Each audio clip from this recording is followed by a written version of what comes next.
1920 में भारत की अधिकतर मस्जिदों से दो पुस्तकें वितरित की जा रही थीं। कृष्ण तेरी गीता जलानी पद्धेगी और 19वीं सदी का लंपट महर्षि। ये दोनों पुस्तकें अनाम थीं।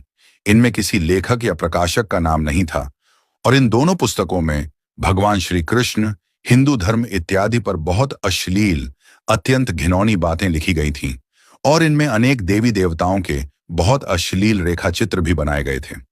ये बात जब गांधी तक पहुंची तो उन्होंने इसे अभिव्यक्ति की स्वतंत्रता की बात बताकर उपेक्षित कर दिया और कहा कि भारत में सबको अपनी बात रखने का अधिकार है।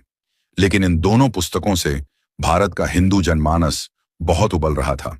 इसलिए 1923 में लाहौर स्थित राजपाल प्रकाशन के मालिक महाशय राजपाल ने एक पुस्तक प्रकाशित की जिसका नाम था रंगीला रसूल।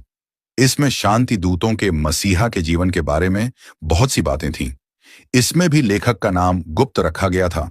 हालांकि उसके लेखक पंडित चम्मूपति थे, जो इस्लाम के जाने माने आर्य समाजी विद्वान थे। इस पुस्तक में कहीं कोई झूठ नहीं था, बल्कि अनेक सबूतों के साथ आयत नंबर, हदीस नंबर इत्यादि देकर लिखी गई थी। 1.5 वर्षों तक रंगीला रसूल बिकती रही। पूरे भारत में कहीं कोई बवाल नहीं हुआ।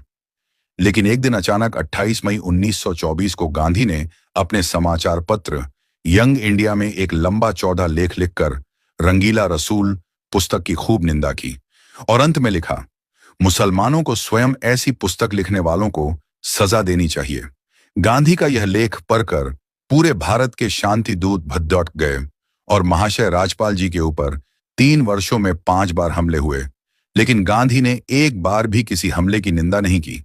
कुछ मुस्लिम विद्वानों ने उस पुस्तक रंगीला रसूल के प्रकाशक पर लाहौर उच्च न्यायालय हाई कोर्ट में वाद दायर किया।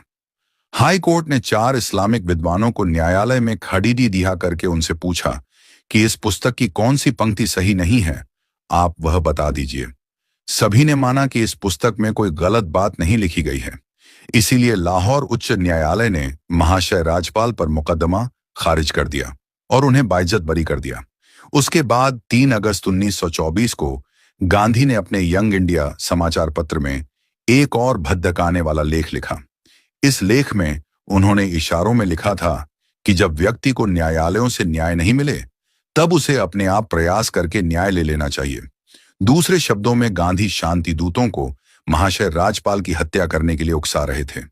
उसके बाद महाशय राजपाल के ऊपर 2 बार और हमले के प्रयास हुए और अंत में 6 अप्रैल 1929 का हमला जानलेवा साबित हुआ, जिसमें मोहम्मद इल्मुद्दीन नामक युवक ने गदा से